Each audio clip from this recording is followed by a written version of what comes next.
from CNN Abu Dhabi, this is Connect the World with Becky Anderson. This hour, a CNN investigation to uncover the truth in Nigeria against a backdrop of the shocking inequality brought into new focus by this year's pandemic. One story has been emerging again and again. We've seen it in cities across the United States, brought on by the killing of George Floyd in May, and continuing with a movement that shows no signs of dissipating.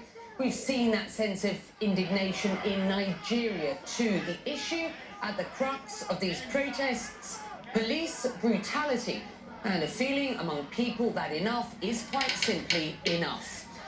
On the forefront of the latter has been the Royal Television Society's TV Journalist of the Year and CNN's senior international correspondent, Nema Elbiye, who joins us now from London with some exclusive reporting. Nema. Thanks, Becky. Well, in Nigeria, thousands of young people have been protesting as part of a movement to end police brutality called End SARS. It has been largely peaceful. Well, it had been largely peaceful up until October 20th, when the army and police opened fire on protesters.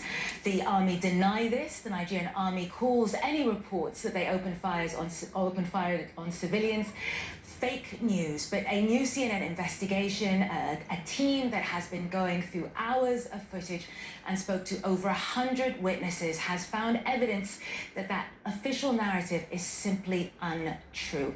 I have to warn our viewers, Becky, that the images that we're about to show them are very disturbing.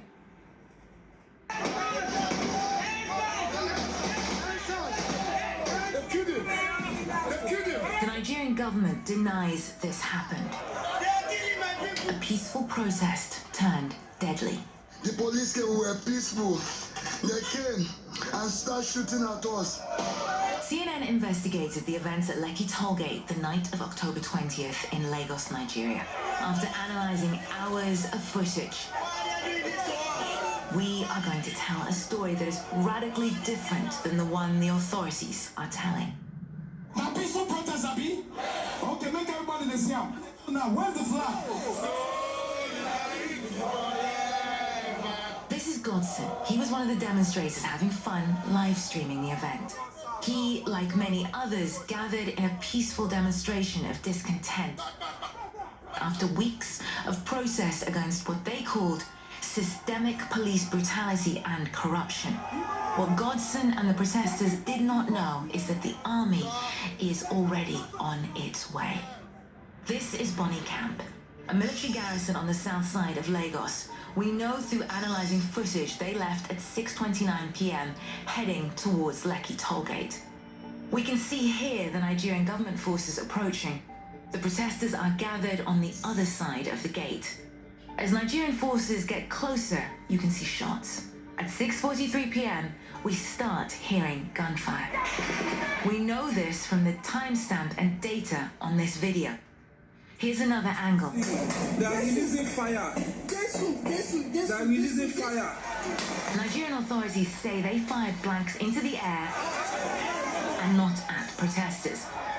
But CNN obtained video that appears to show the army shooting toward the crowd. Here, and at the top of your screen, here.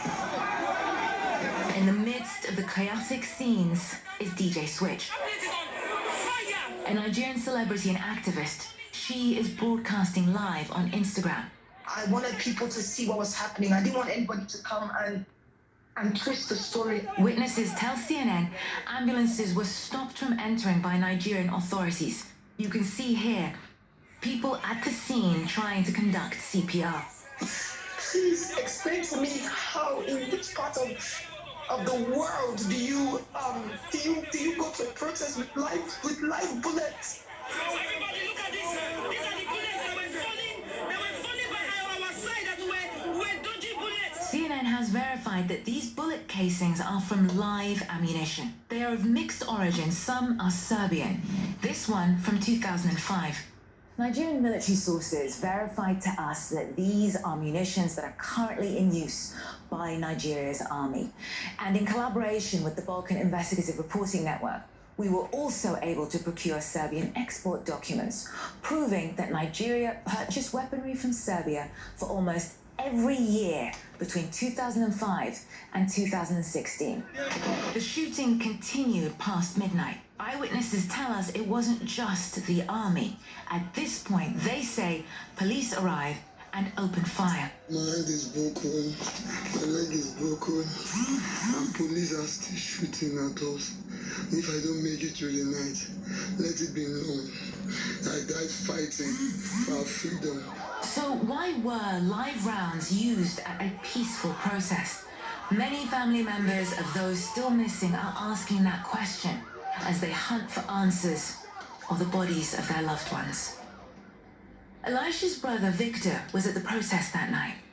Someone picked my brother's phone and called me and said that my brother Victor Sunday is among of those people that was shot at Lekki toll gate. And I entered into the hospital and searched. I did not see him. And we are trying our best to just find him. But there is no way to find him. What we're about to show you is incredibly graphic, but it's also incredibly important. This is Elisha's brother Victor. The data in this footage shows it was filmed at 1:04 a.m. at Lekki tollgate. Elisha says he received a call about his brother's death around this time. This places Victor exactly at the location of the protest on the night witnesses say they were shot at. This is important because Nigerian authorities deny anyone was killed at the scene. Since this incident, CNN has contacted over 100 protesters and family members. They pointed their guns at us and they started shooting. We asked what they heard. When we had gunshots from behind the tolls. And felt. This is where I was shot and the bullet went through my back. Many are in hiding. Some have fled the country. CNN tried to share these findings with the Nigerian army but received no response. Lagos state authorities would not comment on our reporting until they said a judicial panel of inquiry presents its findings. The wait for answers here continues. The Nigerian army has called these and other allegations fake news, Becky. We are still trying to reach out to them for comment. They have repeatedly not engaged with us. However, while before a judicial tribunal, a Nigerian army general testified there's no way officers and men will kill their brothers and sisters. I repeat, no way. We have those who constantly seek to drive a wedge between us and between the citizens of Nigeria. But as you saw there, Becky, the findings on the ground do not fit with the narrative that the Nigerian army and other Nigerian authorities are putting forward. Becky. Now, yeah, on the story. Thank you, Nema. Well, as you saw in Nema's report, DJ Switch was in the thick of things that night in Lagos and had been streaming on Instagram Live when the shooting began. She shared her experience on the app afterwards. I especially want to thank a few people who, at the risk of their own safety, came out to get me as my own life was being threatened. My life was being threatened for speaking up. Well, DJ Switch is now in hiding, but is bravely joining us to speak about what happened that night and what has happened since, and we thank you for doing that. The videos that you posted have made you a target, and there are claims that the Nigerian army has been trailing you, threatening your life and forcing you to flee the country. The army has denied those claims, saying, and I quote, "There are bigger fish to fry," end quote. Tell us what you saw that night and what is going on now. Well, thank you for having me, Becky. Thank you for giving us your platform to continue talking and sharing the story. What I experienced that day was the worst experience in my life. The Nigerian army that is supposed to protect us came with no warning, none, nobody, no representative to come speak to us first. At least they just came in guns blazing. We heard gunshots from behind the toll gate because we were on one side of the toll gate, and we heard gunshots from behind and people running. So what we did was just to go down and sit down and just stay still, wave our flags. So because we believe that if we waved our flags, they would see that we are not here to cause any harm. We're not here to cause any troubles. We're just here protesting, as is our right to do so. So there was no warning, nothing. They came shooting. People were just dropping. I can't even explain that to you. It was such a chaotic scene that most times I find it difficult to close my eyes without seeing those scenes. And after they left, the Nigerian police came, SARS to be precise, because looking at the uniform, the ones we could see, and especially one man that was putting on white, I don't know who he is or something, but he had a pistol, kind of like a small gun, and he was just shooting at us directly, and we were just running for our lives. That's the short story of it, really. Just after the Lekki Gate incident, I spoke with the Lagos State Governor. Have a listen to what he told me. Becky, I genuinely believe there will be change for two reasons. One, you know, what has happened, especially in Lagos, is extremely unimaginable. That's number one. Number two, it was a clear call, you know, for all of us in government, you know, especially, you know, understanding and realizing, you know, what the youth, what they truly want us to be doing, you know. So it hit all of us like a thunderbolt, and it was just, you know, a wake-up call. Your response to what you just heard there? With no due respect, I actually challenge the governor of Lagos State to just say the truth. They know the truth. It's been out there, they're conflicting stories with each other. Nigerians have died. This is not a time to play games. Families are looking for their loved ones. To be honest with you, with regards to me, I don't know how to feel, because in one hand, I'm grateful I'm alive today. In the other hand, I don't know if I should say I'm lucky. It's almost like I'm saying the others were not lucky. It is time that we own up to the things that we're supposed to own up to. The governor has a responsibility to the citizens of Lagos State, and he should say the truth. Nigeria's president on Tuesday vowed to prevent a repeat of what have been these wider anti-police brutality protests through dialogue and through listening, he says, to all stakeholders. I just wonder, how do his comments make you feel? To be honest, Becky, at this point, I do not hold what the President of the Federal Republic of Nigeria says to any, I can't hold it to heart. Nigeria is a dictatorship with a democratic face. And I think that is primarily to please the international communities. It is our right to protest anything that we see and change that we demand. The Nigerian government has used force from the beginning, starting with trying to infiltrate a peaceful protest with thugs. That didn't work out. And then they've moved to bringing the military in.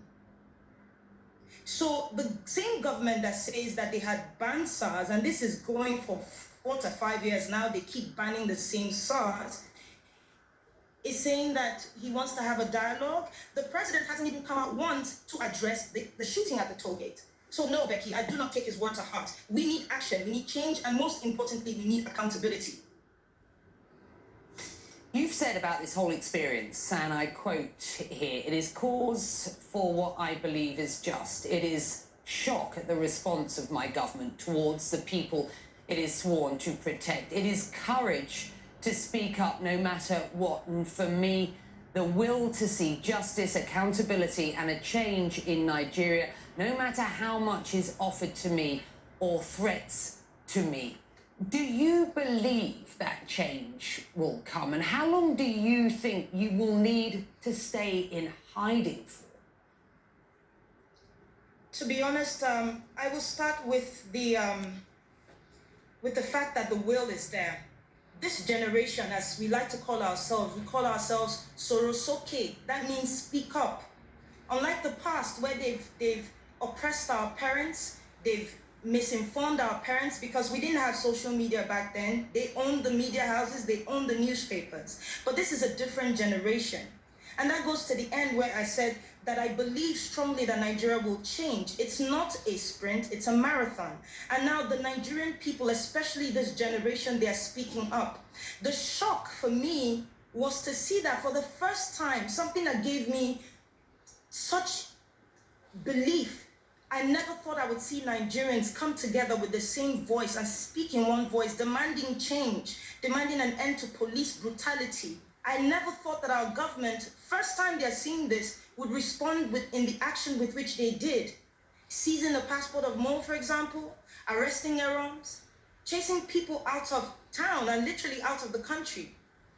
I believe that the fact that I have been given a second chance at this life, I don't know what will happen to me. I don't know what will happen to my career. All my bookings, everything is gone.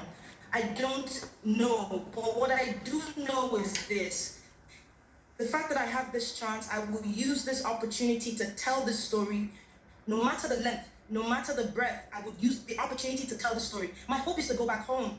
I don't want to run anywhere. People think that I have sought some sort of asylum. That is not a fact.